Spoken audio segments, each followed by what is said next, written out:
Welcome back to the Acorn Land Lab Off-Grid course overview. Today we're talking about current sanitation issues. Sanitation boils down to garbage and then poop, basically. I almost named this section Modern Sanitation Issues. There's really nothing modern at all about the way we process sanitation today. It's totally backwards. There are so many issues with how we handle our waste streams, our garbage, especially our sewage system. So we're going to dive into that. We're going to talk about the issues and then dive into more solutions for sanitation. Here we go.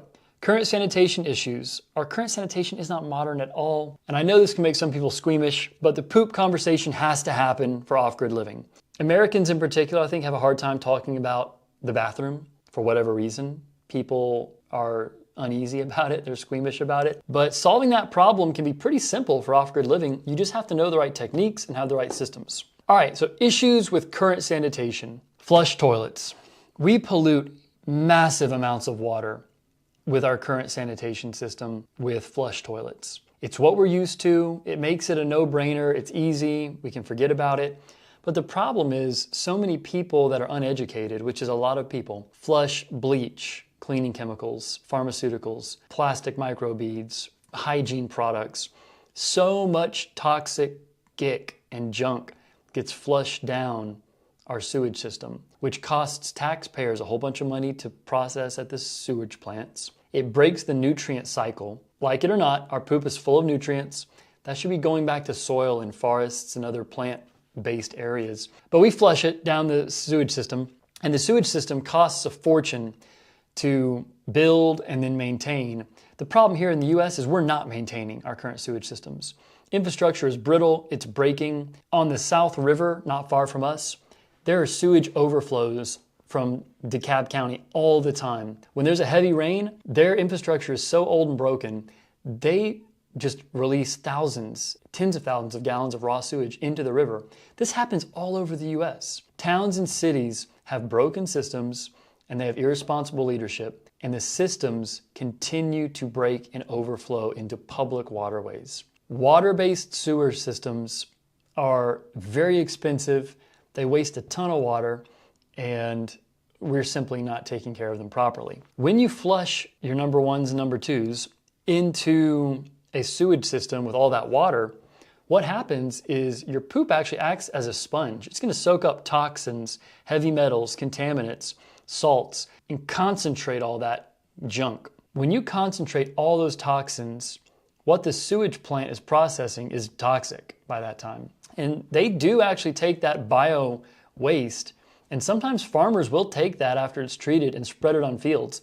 That is not good at all. That sounds good in theory, but we should not be taking condensed toxic sewage solids and then spraying that on any type of agricultural fields because of all the concentrated contaminants. It's fine if you're using a composting toilet or an anaerobic toilet, but if you are receiving all those toxins and pharmaceuticals, you've got poison on your hands. So beyond that, we're not closing the nutrient loop with our sanitation. All the animals' manure goes back into the soil, so should ours. I think sometimes we humans have a hard time understanding we truly are part of nature. We are not above nature or below nature or to the left or right of nature. We are part of nature. We are a critical part of the ecosystem, but we fail to perform our accurate function. So just like the animals' manure goes back to the soil, so should ours. But it has to be done properly to avoid disease or any other type of issues. So we talked about all the things people flush into the water system: pharmaceuticals, bleach, plastic, hygiene products, microbeads. That ends up spilling into rivers and streams when there are sewage overflows, and it costs more to process all that out of our sewage plants. All right, that's central sewage. That's municipal sewage. Let's talk septic tanks. Septic tanks can be effective enough, but they are expensive, $10,000 to $15,000. They cannot be installed everywhere. Septic tanks, in my experience, they break often. I have spent thousands fixing septic tanks over the years. You pay hundreds of dollars to have them pumped out. You have to rely on a very large diesel truck with a tank and a giant pump to pump it all out. That costs a few $100s every few years. You've got to maintain it with the bacteria to keep it functioning. We've had septic tanks that the leach fields have gotten clogged or pipes have broken. Many of them are just old, they're outdated, they're just giant concrete blocks, boxes underground. They're expensive to work on, and they just are fairly prone to breaking and costing you more money. So septic can work, but it's very expensive to maintain and install. Centralized sewage is expensive. It can be leaky. Infrastructure is crumbling. It adds more to the tax burden. It overflows in big storms, and the infrastructure costs will keep climbing. Septic tanks can work. They just cost a lot of money as well. So those are the issues that we're looking at with current sanitation. Now we'll dip into the garbage problem, but we've already covered this to some extent. We should never, ever, ever be throwing away organic materials. Food scraps, manure, leaf clippings, grass, biomass, sticks, paper products, none of that should go to a landfill. Landfills shouldn't exist if we're handling our waste properly, but they do because as humans, as a race, we are very lazy. At our house, we take all our organic wastes, whether they are sticks, twigs, leaves, grass clippings, food waste, animal manure. Every component has got a purpose, and it can be used to create healthy soil, to create energy, to create fertilizer. If we are going to have landfills, the only thing that should be in them are plastics. Then we won't have the massive methane leakages coming out of landfills. In terms of sanitation, composting is king. Composting our organic wastes, using organic wastes and anaerobic digesters, taking our biomass materials to turn into either biochar or compost, and keeping all that out of the landfills, making it so there is no such thing as waste. Waste and garbage is a human concept. It does not exist in nature. All right, so we've covered the current sanitation issues primarily around centralized sewage and then septic tanks. Landfills can be mostly addressed by composting and cutting down on single-use packaging. If all of our packaging can be made out of paper and wax, it can be turned into biochar or composted. More companies are doing this. More people are supporting these companies. We have started looking for detergents, deodorants, all of our household products that are not shipped in jugs. When you buy a jug of laundry detergent, most of it's water. You're paying for mostly water. We are buying dry packaged detergent where it's concentrated. It's just basically little squares of detergent, and it comes in a paper box that we can compost. Same with our deodorants and other personal hygiene products. These companies exist. You can purchase these products that don't come in the plastic jugs. At the store, we try to stock up on big bags of grain and rice. We buy meat in bulk locally, so we're not buying all the plastic wrap stuff. It's very difficult because the grocery stores don't really give us too many options, but we've got to start moving the needle so we don't have items that we are throwing away. All right, that's it on current sanitation issues. Your next steps are thinking about, would you use a composting toilet? Have you ever used a composting toilet? Would you use a methane digester toilet? Would you consider using a methane digester toilet? We'll talk about more of those in the videos to come.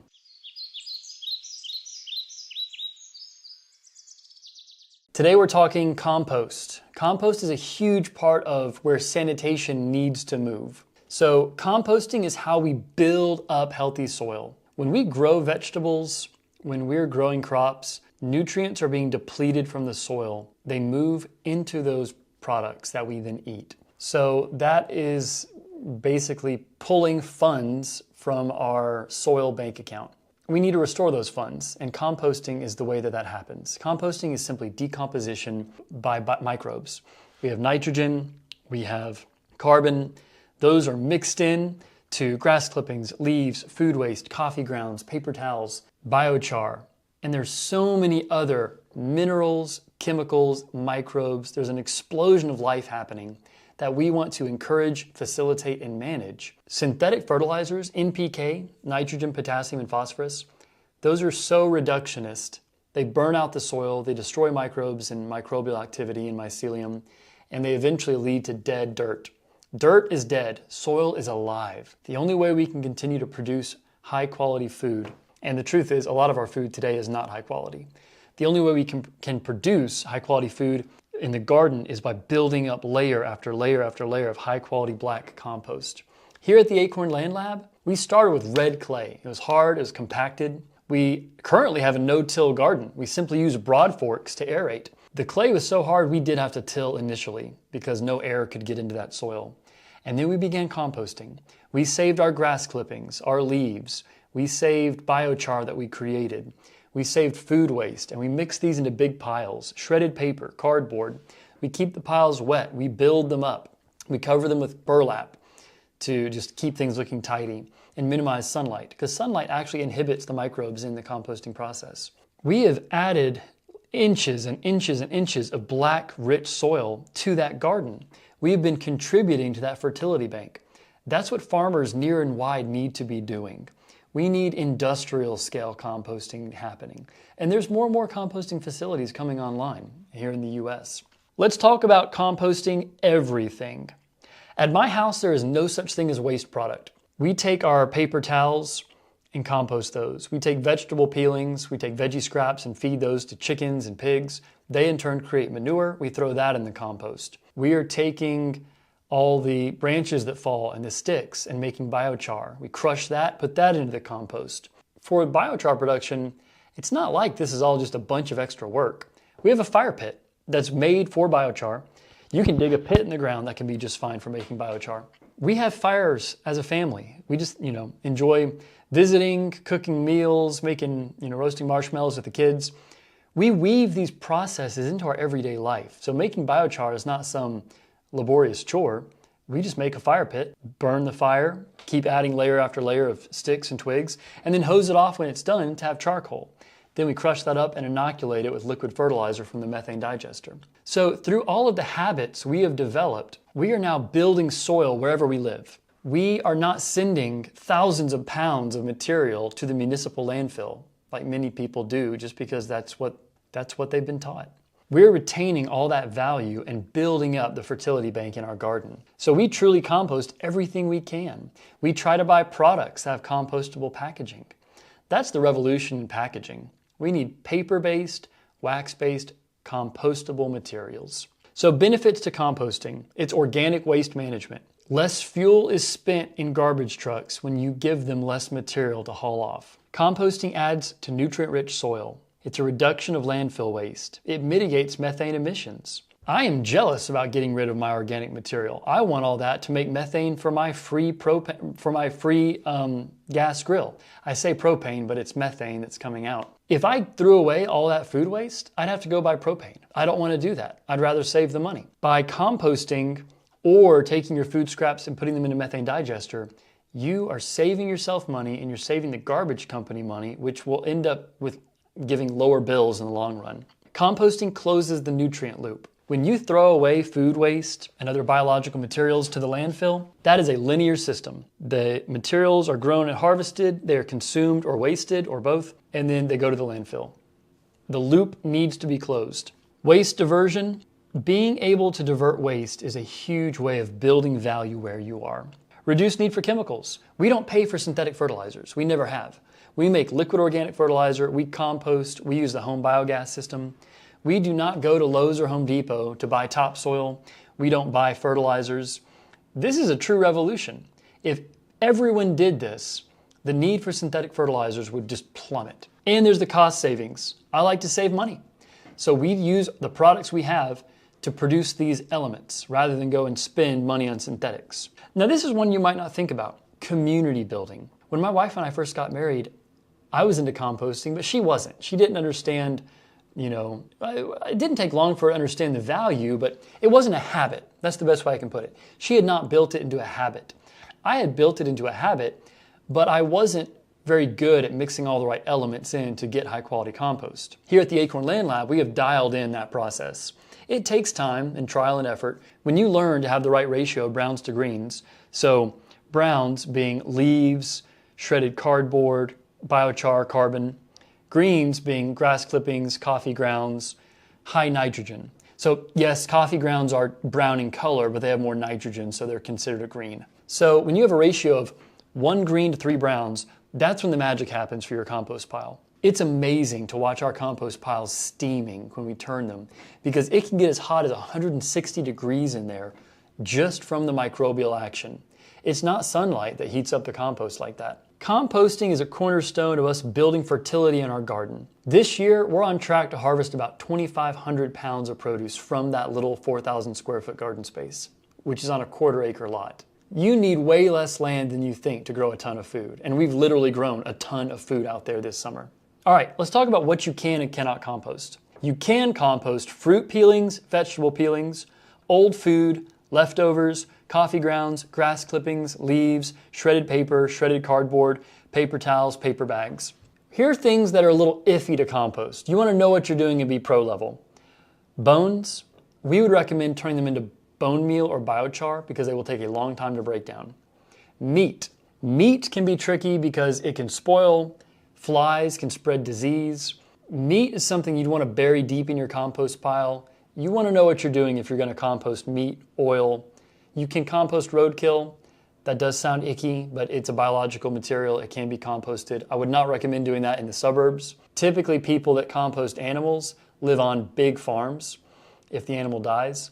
So that's more pro level. Oil. Oil can also attract vermin and pests. Old milk and dairy.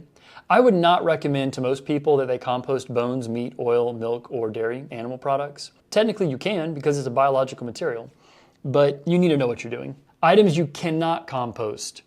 Do not compost paper with colored inks. Many of them are toxic. Do not compost cardboard with synthetic glues or adhesives, or cardboard with printed color. Don't compost glossy magazines. Don't compost plastic. No chemicals, no bleaches. Don't compost any types of metals. Don't compost wood chips or twigs. They'll take forever to break down. The only way you can really compost logs, twigs, and wood chips is if you build a hugel using hugel culture. I believe it's a European method of making a long row of logs or wood chips and then covering that with soil because that'll slowly break down over time. That's not something we've done a lot of here.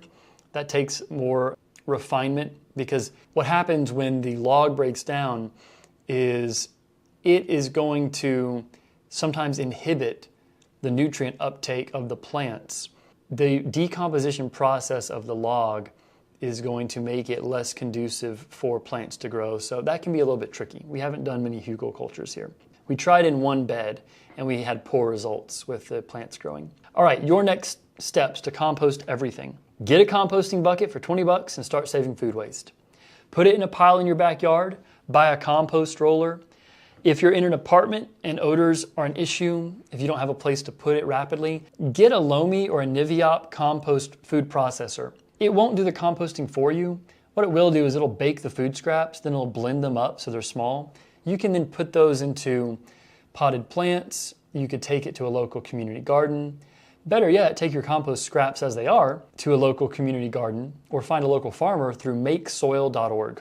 All right, so we challenge you to begin composting all your food scraps, your coffee grounds, your paper towels, so that the only items you're throwing away are either plastics that are soiled and cannot be recycled or other non-recyclable items.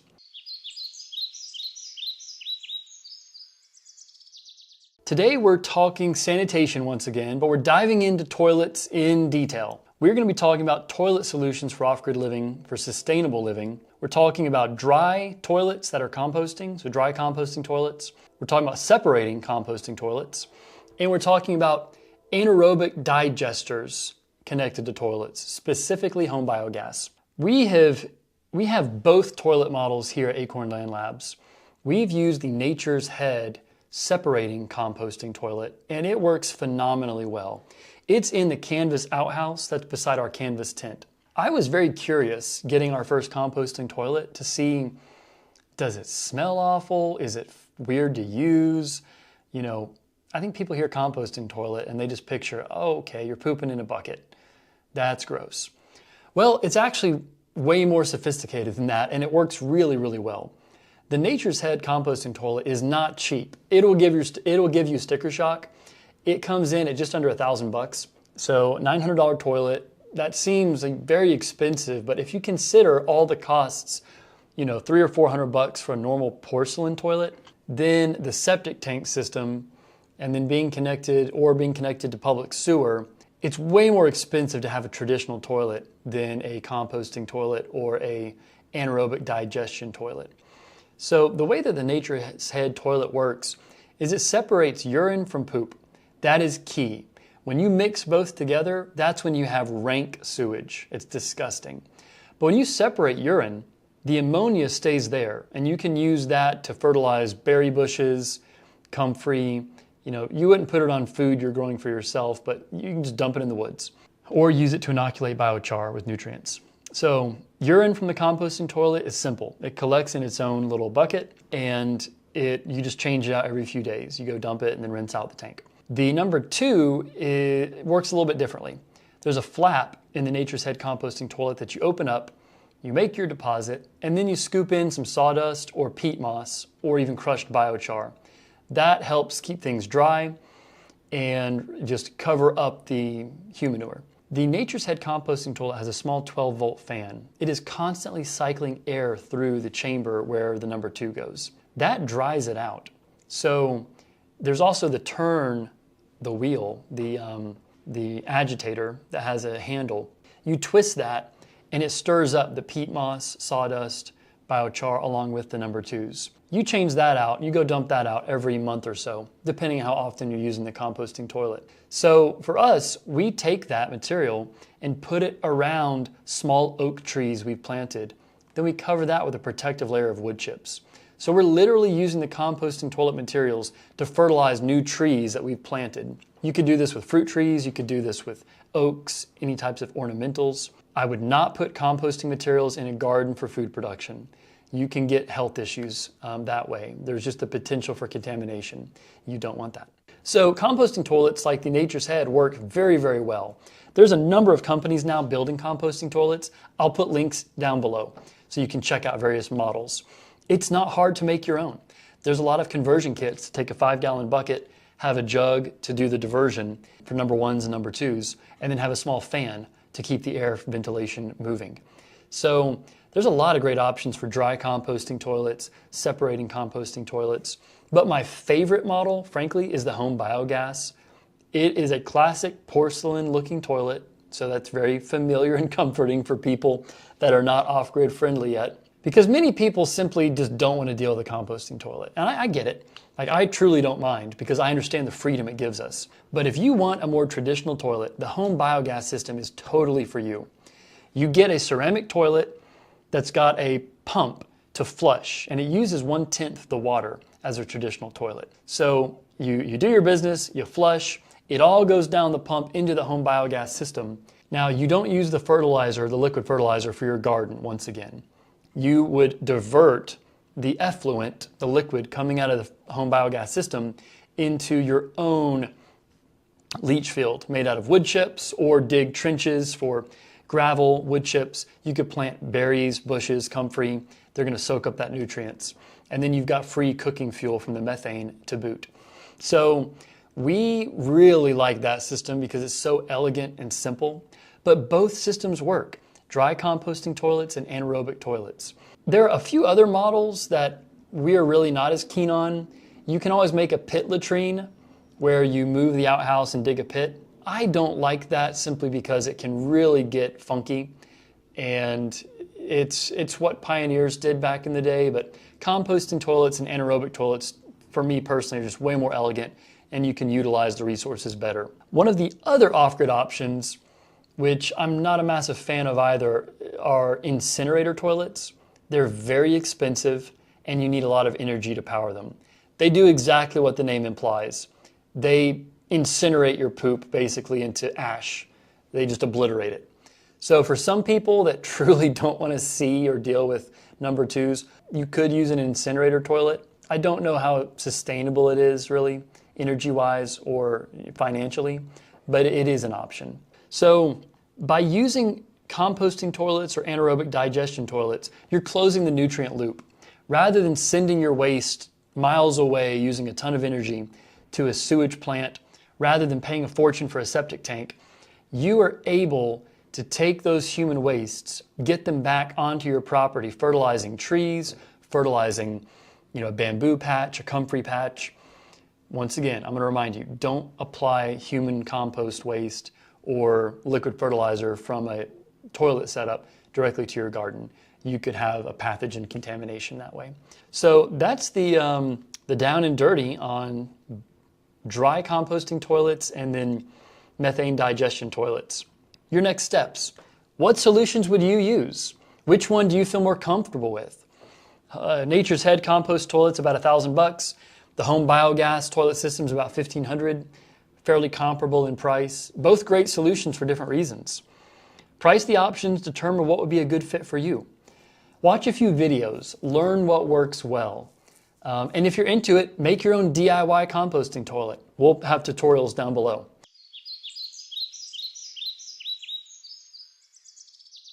Today, we're talking about white water, gray water, and black water. White water does not mean intense rafting or kayaking this time. White water is pure, potable water that you and I use for drinking. So on the spectrum of water cleanliness, white water is what we want to drink. Gray water is water that is used up after washing your hands in the sink, taking a shower, washing clothes in a clothes washing machine. Gray water is water that doesn't have anything toxic in it. It has no sewage in it, but it's still not water you would drink. You would not drink water after washing your hands or taking a shower. Black water is water that has sewage in it, urine or feces. Black water is what comes out of our toilets and goes to either a septic system or a centralized sewage system in a traditional suburban home or an apartment. So those are the distinctions between white water, gray water, and black water. You would never drink black water, you would never drink gray water, you only drink white water. So we're going to talk a little bit about how all these can be leveraged in an off-grid environment. If you have black water, if you have flush toilets, if you have traditional flush toilets, you're absolutely going to need a septic tank to handle that volume of water. There's really no other way around that. If you want a flush toilet that still has black water, but don't want a septic tank, a methane digester is a wonderful option. We've talked about those a lot just because they're such an innovative tool. Everyone's going to have gray water. You want to be able to wash your hands, you want to be able to take a shower, you're going to want to wash your clothes. So we're going to talk mostly about gray water just because this is a huge miss in many American homes and Western homes. Gray water can be used for watering your gardens. You would never use black water for watering your gardens or your fruit trees directly. You could have the methane digester set up to be able to leach black water after it's been digested back into a wood chip bed around a plot of comfrey, blueberry bushes, fruit trees. So that works when you've got hard woody stems, but you would never use black water on a market garden with leafy greens or other vegetables that are close to the ground that don't have woody stems. The woody stem acts like a filter. Pathogens are not going to be pulled up into the woody stem. So if you've got black water leaching from a methane digester, if you've got rows of spinach, you could easily get some type of pathogen contamination if black water gets in the spinach and you eat it. You want to always avoid that scenario. Whereas if you've got fruit trees or blueberries, the black water leaching into the wood chip bed, that is not going to be filtered up and into the fruit. That's going to be perfectly fine and is simply going to give nutrients to the plants. Our whitewater systems are either going to be fueled from a well, a rainwater catchment system, pulling from a creek or a spring, and then we would then filter the whitewater further. So whitewater is very straightforward. The gray water is the interesting part because gray water is valuable for being able to water our gardens if we set up our plumbing properly. In most homes today, the gray water and the black water are mixed. When you mix black water with white water or gray water, it's always black water. When you split out your plumbing in an off-grid environment, if you divert your gray water to a holding tank that's labeled gray water, or a underground cistern, or just run it straight out into garden beds, that gray water can then be reused by your plants before it evaporates or soaks further into the water table. We'll have some more links down below with ideas and diagrams, but having your gray water leveraged for gardening use and other purposes that are not drinking is a wonderful way to stretch your water supplies. All right, well, this has been a shorter section. We're going to hit next steps for you, and then we'll wrap this one up. So your next steps, how much water do you use daily? Get a beat on that because that will inform what you would need or what you would need to cut and reduce if you're going to live off grid. What size roof would you need to collect enough water to meet your needs with rainfall in your area? So after you compute how much water you need on average per week, then compute Google how much rainwater do I get annually, and then break it down by month. How much rain do I get per month? From that, I'll put an equation down below to compute how much rainwater you can capture from rainfall, roof square footage, and then that'll give you how many gallons of rainwater you can collect. This way you can see how big of a roof would you need in your area with your rainfall to collect enough water for your own usage. Now, the final piece of that equation is water availability. Sometimes we go through dry spells. What size cistern would you need to have enough water to get you through your dry seasons? Do you have dry seasons of 1, 2, 3 weeks? Do you have droughts up to a month long or longer? The longer you go without water, the bigger the cistern you need to collect water when the water is falling, when the rain is falling. How could you use gray water? Would you use it for gardening? Would you use it for blueberries and orchard?